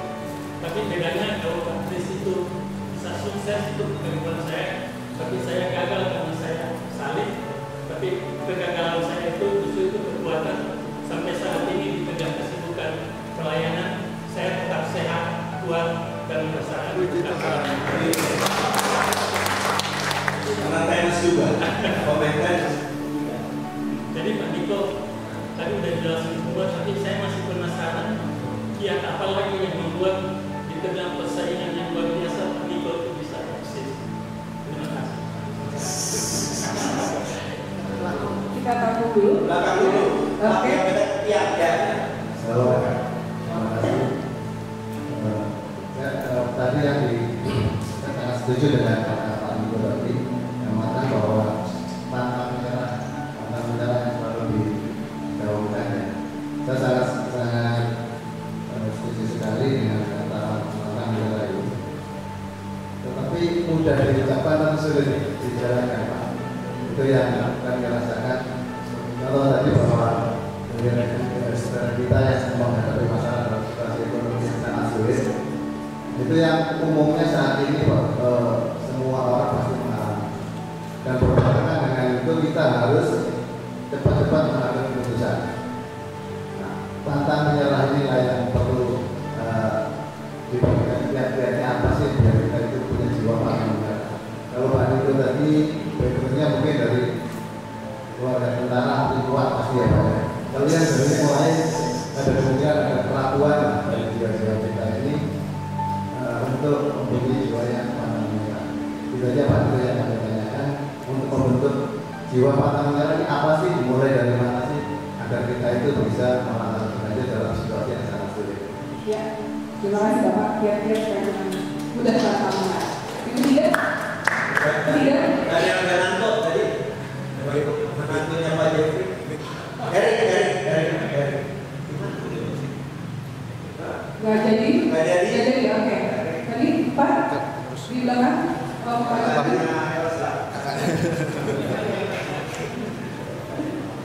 Saya dari pengurus. Kita tahu memang kita stay strong. Untuk menjadi stay strong kita harus sering berdoa. Dan kadang jawaban Tuhan dalam doa itu ya tunggu dan tidak. Jadi saya ingin tanya kesaksiannya Pak Niko. Kalau tidak, dalam bagaimana Bapak ternyata itu merasakan, oh ini bukan untuk saya, dalam apa, dalam pengalaman Bapak itu tidak ya, bagi Tuhan jawab tidak, ini bukan untuk saya. Jadi bagaimana Bapak bisa dibounce back, dibounce lama dan itu, jadi tidaknya itu Bapak mengingatnya bagaimana dan kesaksian ini Bapak yang bisa Bapak lakukan kepada kami. Terima kasih. Terima kasih. Bagaimana kira-kira dari kanan? Tempat? Kanan tadi ada. Tempat? Tadi seperti banyak yang kanan. Oh, Pak Daniel. Bukan. Nah, itu kalau di situ ya. Ya. Terima kasih, nama saya Daniel. Pertanyaannya ada dua Pak. Yang pertama, kalau melihat grafik kehidupan Bapak itu kelihatannya menanjak terus. Dari sejarah lawyer, Arko, DP, Vale, kemudian Antam, kita lagi mau masuk ke dunia kesehatan. Nah, apakah ada masa-masa di mana grafiknya turun dan Bapak mengatasinya bagaimana? Itu yang pertama. Yang kedua, seperti tadi Bung John sampaikan, Bapak ini, mohon maaf tadi saya stalker di Wikipedia. Bapak ini kelahiran 31 Desember 1958 ya Pak ya? Oktober. Jadi kurang lebih usianya 67 tahun. Iya, iya. 67. Nah, tadi Pak John bilang usia Bapak nggak seperti 67. Nah, ini misalnya apa? Padahal dunia pekerjaan Bapak itu saya yakin pasti penuh dengan stres, penuh dengan masalah. Nah, ini barangkali ada yang bisa di-share-kan kepada Bapak. Kami para generasi Gen Z ini, bukan Gen Z. Nah, ini apa yang bisa di-share dibagikan kepada kami supaya kami bisa seperti tugas seperti Bapak. Itu aja. Terima kasih. Baik, terima kasih. Terakhir, kita close lagi Baik, selamat siang Pak Niko. Saya Marcin. Pak Guru sama dengan Bapak Niko Marcin. Pak Niko, saya menyimak kata per kata, kalimat per kalimat Bapak dari tadi itu tidak jauh dari mendekatkan diri dengan Tuhan sehingga Bapak bisa sukses. Saya mantan pensiun polisi, pangkat Letnan Kolonel, pernah berdinas di Papua, kemudian dipindahkan ke Jakarta. Dari 100 orang yang ditempatkan di Jakarta hanya saya, karena saya sama dengan Bapak, sangat dekat dengan Tuhan. Saya tidak mau bekerja tidak mengenalkan Tuhan. Itu yang selalu saya lakukan Pak. Sehingga apa yang Bapak lakukan itu Bapak bisa sukses. Saya terharu sekali Bung John. Saya mau katakan bahwa mungkin GPIB khususnya PKB cukup terlambat untuk melakukan kegiatan seperti ini Pak. Tadi ada pertanyaan yang kami isi itu, saya lihat ini bagus kan, cuma terlambat. Tapi bagi saya tidak ada waktu kata untuk terlambat, bisa dilakukan lagi. Tapi bulan apa? Januari kita lakukan lagi. Pak Niko, Bapak menduduki beberapa jabatan strategi. Biasanya orang mau menempatkan seseorang di posisi itu, dia melihat latar belakang yang paling utama agama. Saya mengalami beberapa hal seperti yang Bapak sampaikan. Tahu kita beragama Kristen atau anak Tuhan. Tadi Pak Robi juga mengalami hal yang sama. Jabatan itu bisa hitung menit aja bisa hilang. Saya pernah juga mengalami hal yang sama ketika saya menduduki sebuah jabatan tidak terlalu istimewa jabatan itu, hanya setingkat kabar. Itu juga saya dilengsarkan gara-gara saya tidak tahu. Mungkin karena mereka tahu saya ini Kristen, akhirnya saya dilengsarkan. Tapi begitu kan, saya dengan sukacita menerima itu. Dan akhirnya orang yang melengsarkan saya itu, dia malah dilengsarkan dan saya tetap di jabatan itu, dinaikkan menjadi jabatan itu. Itu karena kita dekat dengan Tuhan. Di dalam hidup ini Alkitab bilang bahwa siapa yang mengandalkan Tuhan diberkati. Siapa yang jauh dari Tuhan, terkutuklah orang yang mengandalkan diri sendiri atau kekuatan orang lain. Tapi yang mengandalkan Tuhan diberkati. Itu yang selalu saya lakukan. Makanya saya selalu ngomong di gereja. Di gereja itu kita harus antara perkataan dan perbuatan itu sama, antara ucapan dan perbuatan itu sama. Tidak boleh melenceng daripada apa yang kita lakukan. Itu kita bisa selamat. Saya dikasih tanda tanda. Oke. Baik, saya sebenarnya punya pertanyaan buat Pak Niko. Cuma saya mau tahu dulu. Pak Niko itu hebat, ya, paling hebat. Ini harus kita PKB mencontohi seorang Niko di depan bahwa bekerja bukan mengandalkan fisik, mengandalkan kekuatan, tapi mengandalkan Tuhan. Terima kasih Pak. Itu aja. Karena kita juga kalau kita bisa sambil mengirim. Oke, kita punya pertanyaan Pak Niko. Pak Jauh juga menanyakan. Pertama tadi dari Pak Robi, bagaimana dia tetap berkarya, tetap eksis gitu ya di tengah industri. Mungkin persikapnya seperti itu Pak Robi. Ya. Baik, Pak Robi sharing bahwa oleh karena agama itu kan juga masalah. Tapi bagaimana kira-kira ya di situasi seperti itu kita tetap eksis berkarya. Terima kasih. Mungkin yang dialami Pak Robi itu saya tidak mengalami secara langsung ya Pak. Jadi makanya saya juga apakah itu bagian daripada luck atau bagian daripada yang saya syukuri karena campur tangan Tuhan. Tapi yang pasti ini Pak, kita kan Bapak bisa bilang bahwa waktu Bapak tidak mendapatkan posisinya karena salib, untuk menerimanya pada saat itu akan sulit sekali.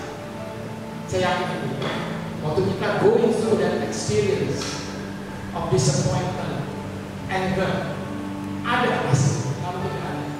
Tapi begitu Bapak lewati itu dan Bapak lihat ke belakang, ternyata itu yang membuat berkat. Dan aktif di sini bisa go beyond your retirement age, ya, melewati umur pensiunnya Bapak. Kalau dapat posisinya waktu itu kan, ya selesai, pensiun selesai. Yang akhirnya gara-gara itu. Tapi ini semua yang saya bilang tadi, kita bisa memvalue semua kejadian-kejadian kekecewaan yang kita alami when we feel that kita ada di titik nadir. Itu dia, kalau kita bisa lewati dengan terus menjalankan, terus mengisi yang positif. Karena saya mengalami apa yang dialami oleh Bapak berkat karena agama. Waktu itu saya udah menjadi PRO, menjadi vice president. Yang udah diploting, udah nggak, itu udah diploting habis. Tiba-tiba at the very last minute si manajemennya ganti dengan merekrut orang dari Pertamina, pensiunan Pertamina untuk jadi BPHR. Oh kecewa sekali. Udah mau berhenti saya pikir saya sudah daftar di Amex sudah bisa terima, saya hampir saya berhenti. Tapi waktu saya pikir, aduh ngapain saya berhenti? Running away from problems is not a solution. Tapi ini semua saya lihat waktu saya sudah melewati. Saya kok iya, there is the purpose of God. Karena kalau saya nggak lewat, jadi saya akhirnya kerja buat orang itu, and I continue to give my very best. Saya tetap andalkan, tetap orang ini dan dia selalu senang berdoa. Dia ganti saya ganti, dan saya sudah menjadi lebih mature. When I look back, mengalami tempaan-tempaan yang sangat menyakitkan, feeling down, and you can overcome your feelings and disappointment itu membuat kita menjadi lebih bijak, membuat kita jadi lebih dewasa. Jadi hampir sama, tapi masing-masing kita bisa lihat karena setelah kita lewati dan kita selalu mau isi kepala kita dengan the feeling of abundance and the feeling of being grateful with whatever God has done. Ini saya lagi begini ini saya juga makin lama makin merasa bersyukur. Tidak ada apa, tapi ini bukan feeling tiba-tiba hilang gitu aja Pak. Bohong saya. Masih penasaran kenapa jadi gue diganti. Emangnya saya bikin salah apa? Tapi at the end, that question is no longer di kepala saya. Kira-kira kayak gitu ya. Yang pertanyaan Pak Robi dan mudah-mudahan menjawab sedikit Pak. Oke, kita lanjutkan itu lagi. Bagaimana kira-kira untuk tidak gampang karena itu berbeda ya. Jadi kita gabung aja, pertanyaannya kan sama. Persoalan apa yang pernah Bung Niko alami sampai kondisinya terpuruk ini ya. Dan lalu bagaimana bounce back nih? Ya kan kiat bounce back-nya itu supaya kita cari jalan keluar supaya kita bisa pelajari apa yang dilakukan jika kita terpuruk, bagaimana kita bisa bangkit lagi. Tadi sih udah disampaikan ya soal VP yang nggak jadi itu, kemudian tetap memberikan yang terbaik. Mungkin kita bertanya di sini. Jadi kalau masalah menyerah tadi ini, menyerah itu kan menyetop suatu proses yang sedang berjalan. Gitu ya. Ini saya ada kaitan juga pertanyaan tadi kan memang kalau berdoa itu kita kan ada yang nanti atau belum, tapi ada yang tidak. Itu when do we actually make the call bahwa itu tidak? Kapan kita membuat keputusan bahwa jawaban doa kita dari Tuhan adalah tidak? Karena Tuhan nggak bilang itu bahwa tidak, saya kan nggak mungkin. Kan kita nggak akan pernah mendengarkan itu. Ada kadang-kadang kita hanya bisa dengan bahwa kalau saya ya dalam hal itu ini menyangkut juga masalah tidak pernah menyerah. Karena kenapa nggak bisa menyerah? Kalau menyerah itu sudah men-stop suatu proses. Dan saya selalu punya faith, I have a belief bahwa there is something good. Karena ini saya bisa kejar dan saya tidak boleh menyerah. Karena kalau saya menyerah, nanti saya stop. Udah selesai, gak akan terjadi. Forget about akan mencapai apa yang kita cita-citakan. Jadi there is always a light in the end of the tunnel. Jadi saya nggak lihat gua itu, saya kata gua tapi ada titik, ada terang di sana. Terangnya ini kalau dibantu dengan spiritual approach, itu akan bisa lebih kuat lagi. Karena terang cahaya itu tiba-tiba muncul. God opens our eyes. Mau jadi masih bisa mau saudara. Tapi dia lagi mengetes kita untuk do we give up? Karena kalau kita tidak give up, kita selalu seperti apa? A success is actually, jadi kalau kita fail, success is one step further daripada fail. Jadi fail itu is okay. Fail use it as a lesson. Pakai sebagai pelajaran. Bukan dipakai sebagai aduh kita beruntung terus apa yang masalah kejadian apa yang kita hadapi. Jadi itu mungkin ya kalau tanya kan saya nggak bisa jawab ya apa namanya metodologi itu oh ya tidak nyerah orang mantap nyerah tidak bangkit lagi tadi. Continue to get up. Ball again, get up. Kalau di lapangan tenis begitu udah game set baru oh ya. Kalau enggak dia ketinggalan 1-5 atau apa, tetap kita harus pakai latihan. Maybe it is one step closer to the success. Jadi itu yang salah satu yang membuat saya selalu harus you have to approach things dengan positif. Kedua ya, saya ada beberapa kejadian something happened in the past. Saya pakai itu sebagai lesson. Saya tidak akan terpuruk dengan something that had happened in the past. Saya terus bergelut dengan problemnya. If you continue focusing on problems, you will never survive. Kita mesti harus lihat apa yang kita akan lakukan. Jadi sesuatu yang terjadi di masa lalu is using as a lesson. So we have to live in the moment.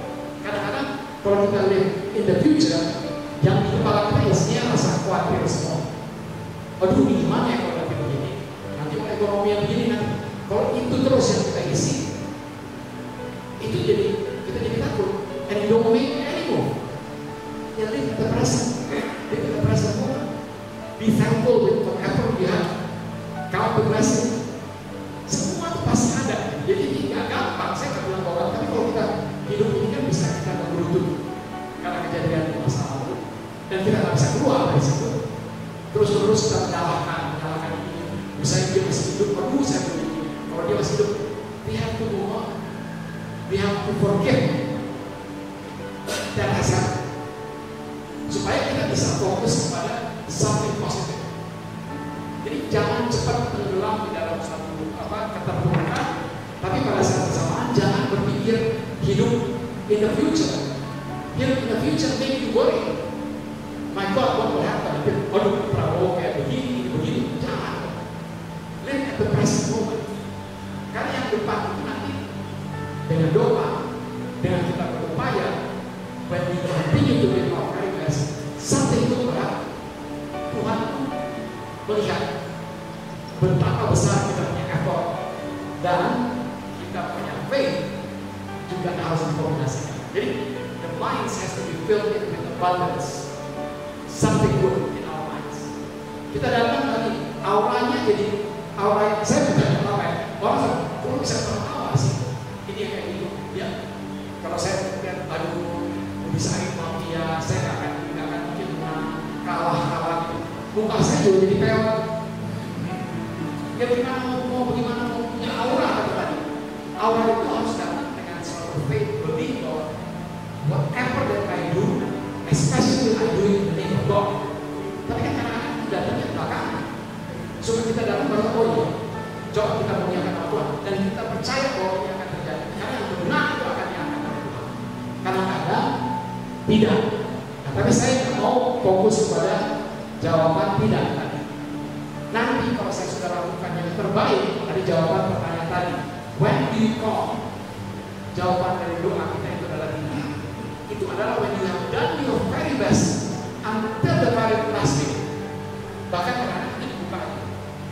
This is not yours. Kekecewaan itu ada.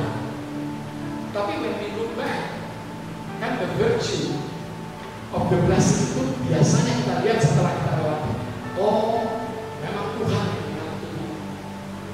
Saya waktu saya yang cerita tadi kecewaan yang berhenti, saya look back. Waktu look back, perceraian saya terjadi pada saat itu. Anak saya itu saya menang kasih. Jadi saya pikir, oh ya kalau saya masuk ke perusahaan baru, I started untuk mengejar saya kerja kayak gitu. I don't have time to call anak saya.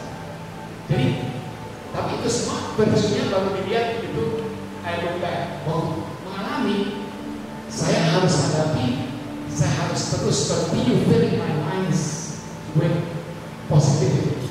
Karena happiness itu adalah the spiritual experience of your minds to love and to be great. Kira-kira kayak gitu.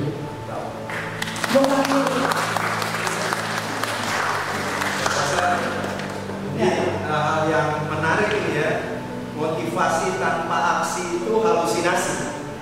Tapi aksi kita harus juga disertai dengan bagaimana kita memohon pertolongan kepada Tuhan. Jadi kegigihan berpadu dengan serasi dengan spiritualitas. Ya, saya pikir ini udah lumayan. Gimana? Sudah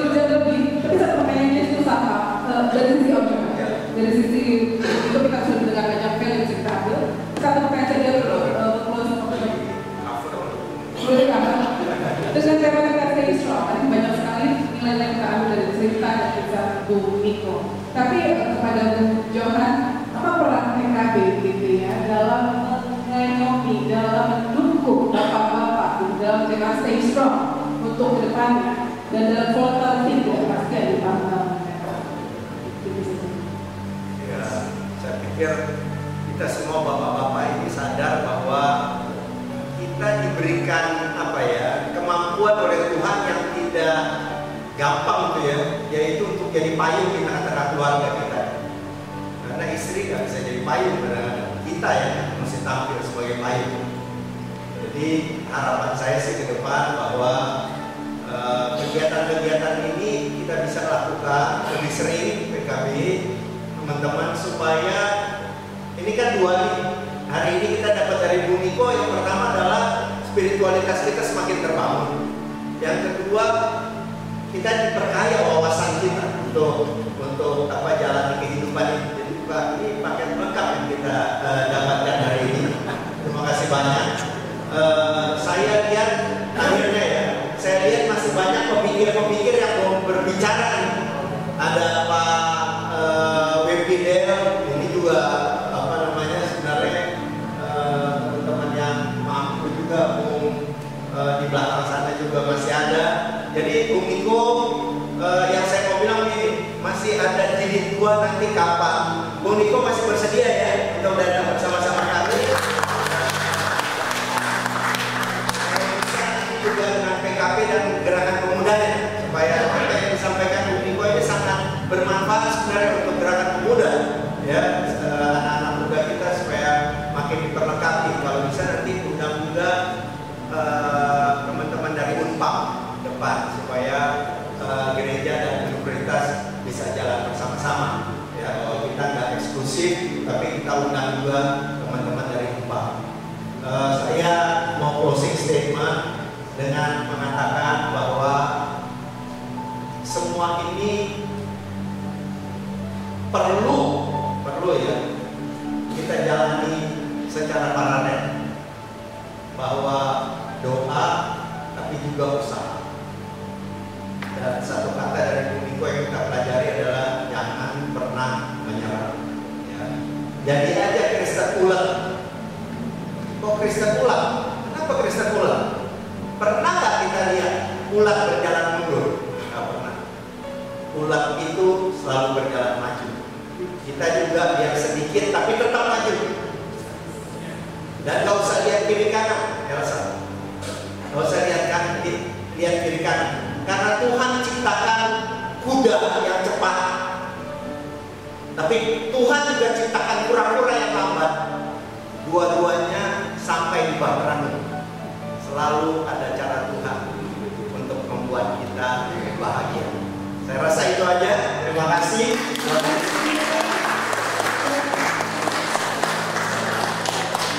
Selamat ya. Baik. PKB. Ya, terima kasih Johan. Terima kasih banyak ya. Terima kasih saya untuk ini. Kita untuk lanjutkan ibadahnya. Oh, sebelum kita lanjutkan, kita mau memberikan cendramata.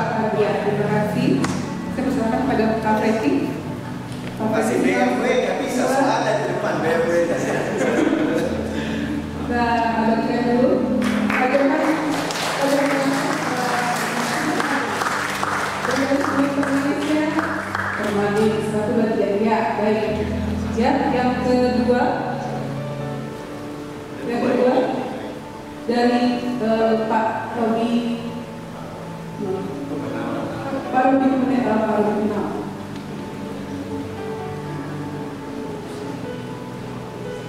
Ya, dengan pemberian dan memudah ya, Pak Robi ya, dengan memudah di event A Night to Remember GPIB kan ya. Yang saat ini dilakukan, biarlah Tuhan memberkati Pak Franky beserta dengan seluruh jajarannya. Tuhan memberkati bahkan seluruh pelayanan kami di GPIB Jemaat Karunia. Tuhan memberkati. Kami juga berdoa secara khusus untuk kegiatan penggalangan dana yang saat ini sedang dilakukan untuk pencarian dana untuk melunasi lahan parkir yang saat ini juga diketuai Pak Robi. Biarlah semua boleh Tuhan selesaikan yang baik. Tuhan juga menguatkan kami supaya kami boleh mengambil langkah-langkah iman, dan kebersamaan kami semakin dikuatkan supaya apa yang kami sasar boleh terwujud untuk kemuliaan Tuhan.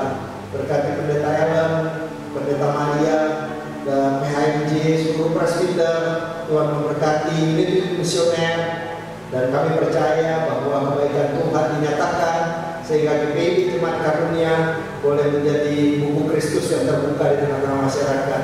Berdoa juga untuk BP Mumpa, Pak Stephen Tunas yang hadir di tempat ini. Tuhan juga memberkati, biarlah beliau juga pada saatnya akan diberkati oleh Tuhan dengan tanggung jawab yang lebih besar lagi di kegiatan sinodal di masa depan.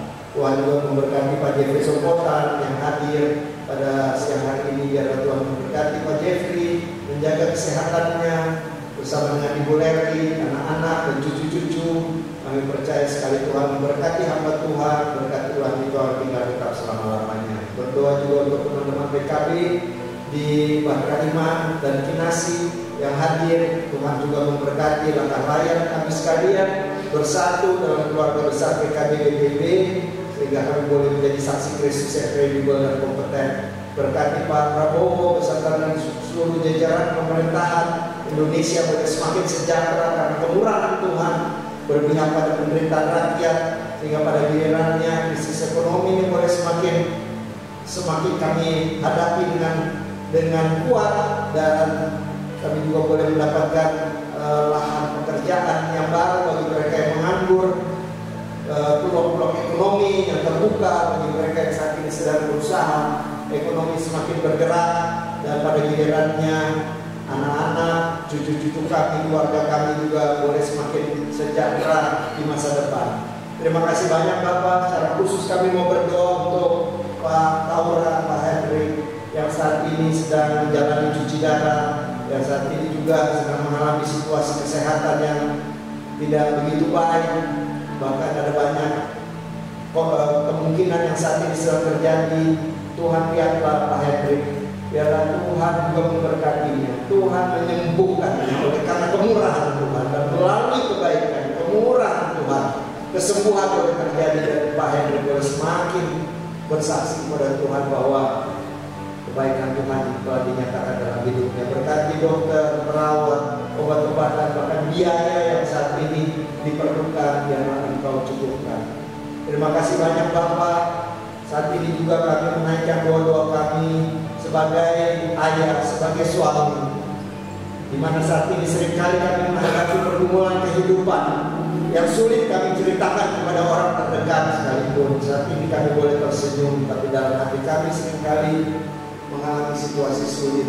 Tuhan, kami mohon biarlah Tuhan menolong kami secara pribadi maupun keluarga ya Tuhan. Jika kami mengalami pergumulan ekonomi, ketika hubungan suami istri yang saat ini seringkali kurang harmonis, bahkan anak-anak kami tidak mau mendengar nasihat kami. Kontrakan yang sudah mau habis, kewajiban anak sekolah yang belum kami selesaikan, persoalan pekerjaan kami ketika kami menghadapi ancaman PHK. Kami yang saat ini menghadapi persoalan ekonomi karena pinjaman online. Ada begitu banyak hal yang kami hadapi sebagai ayah, sebagai suami, sebagai bapak di tengah-tengah rumah tangga kami. Kami menyerahkan seluruh pergumulan kami ke dalam tangan Tuhan. Mazmur 37 ayat 5 katakan, siapa menyerahkan pergumulan hidup dan bersandar kepada Tuhan, maka Allah sendiri akan bertindak.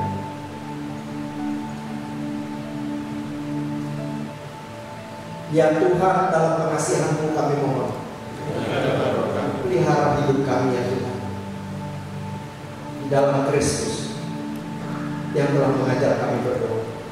Bapa kami yang di surga, dikuduskan nama-Mu, datanglah kerajaan-Mu, jadilah kehendak-Mu di bumi. Bila kami pada hari ini menghadap kami disebut, dan ampunilah kami akan kesalahan kami, seperti kami sudah mengampuni kesalahan kami. Tapi lepaskanlah kami dari kejahatan. Karena Engkau yang punya kerajaan dan kuasa dan kemuliaan sampai selama. Amin. Salam kiri kanan, bilang Tuhan Yesus baik bro.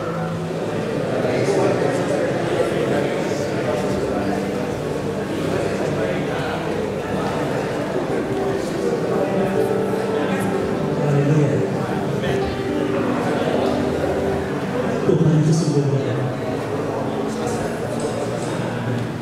Ini karena jangan usah terlalu Oke, sekarang saatnya kita akan berikan pasangan syukur kita. Sebagai ucapan syukur kita kepada Tuhan untuk persembahan Bapak sudah disiapkan. Kita akan berterima kasih Tuhan untuk kasih setia-Mu.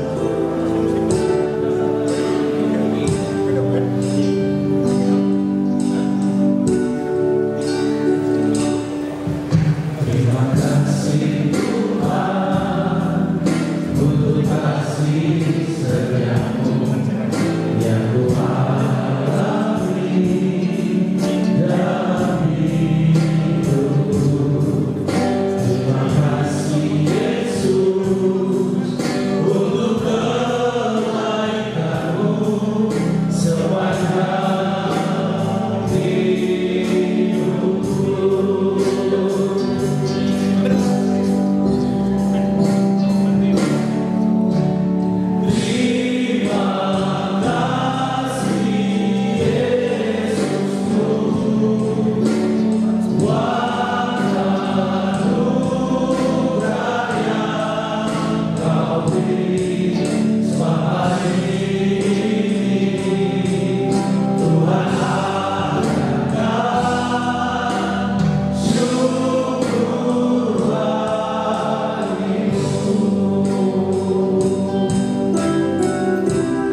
Tuhan karena Engkau begitu baik buat kami.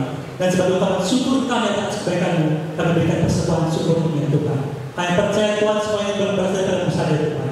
Biar Bapa di surga persembahan ini boleh berguna untuk alat kemuliaan nama-Mu. Kami berdoa untuk semua tangan-tangan yang memberi, Tuhan berkati dan juga Tuhan jaga. Di dalam nama Tuhan kami Yesus Kristus kami berdoa. Amin. Silakan berdoa. Kita akan mendengarkan kesaksian pujian dari pengurus PKK PKB GPB hari ini. Silakan.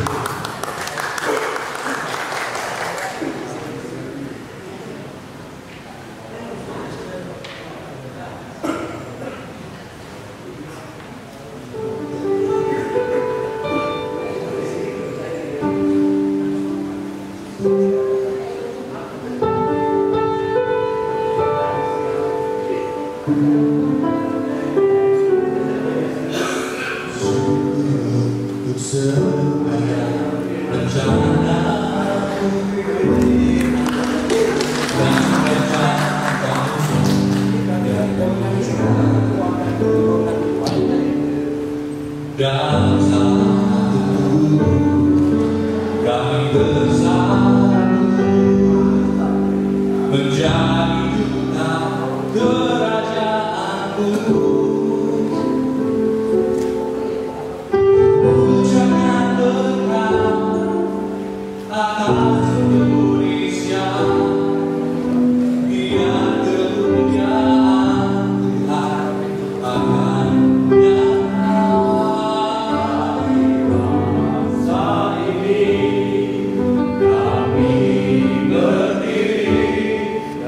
membawa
Ibu, kita akan akhiri ibadah gabungan dan talkshow ini. Kembalilah dalam kehidupan sehari-hari dan lakukanlah berkat Tuhan. Firman Tuhan. Bapak Ibu, saya dengan hormat memohon Pendeta Emeritus Jeffrey Sompolan untuk berdoa dan berkat.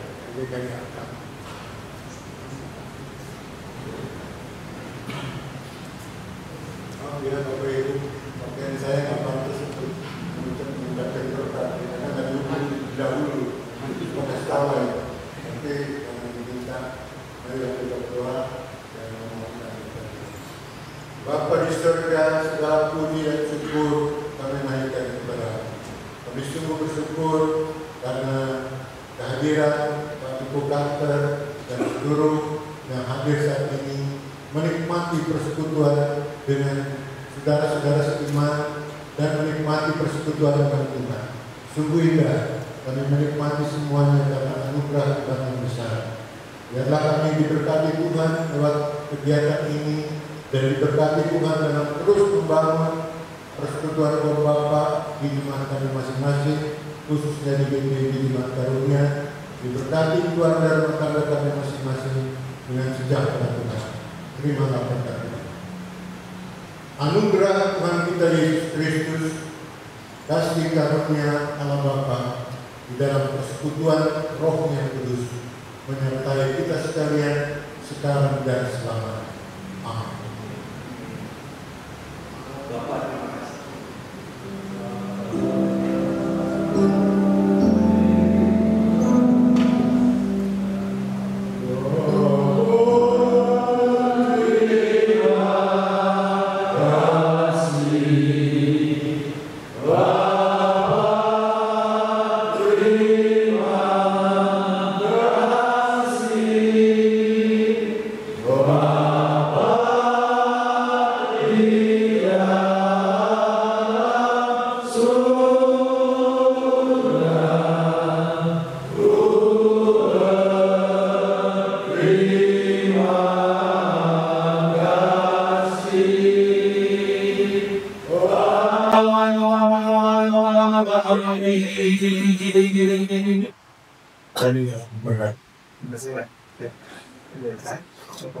Bapak-bapak, boleh main ke depan kita foto sama-sama ya. Di kantor dengan Yohanes. Mari dong. Yuk ikut foto sama-sama yuk.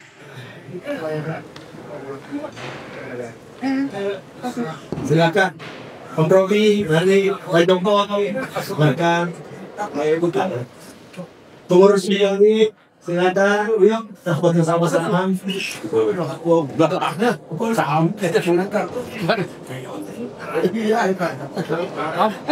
foto ayo. Untuk belakang maksa sih yang bosnya maju iya betul.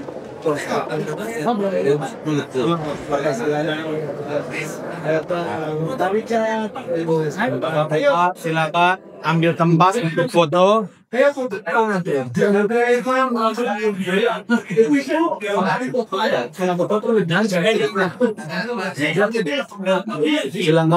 ambil tempat semuanya sebisanya untuk foto dengan narasumber kita. Di bawah boleh, di bawah ada yang masih muda boleh agak berjongkong sedikit. Dengan narasumber kita.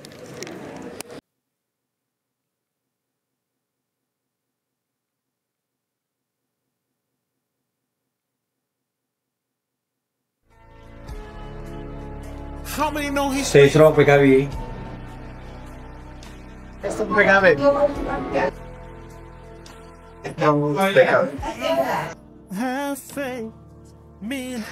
Stay strong PKB. PKB Karunia, stay strong.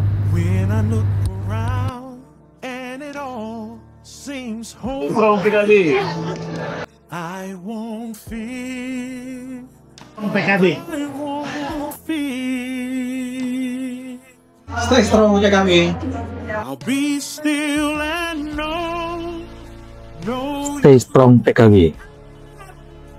You're right here with me. Apapun yang terjadi, PKB stay strong.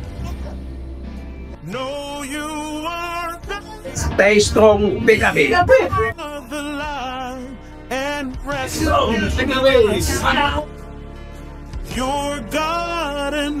PKB stay strong. Be still and know.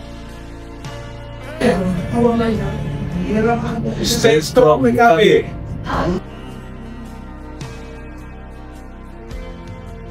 Stay strong PKB.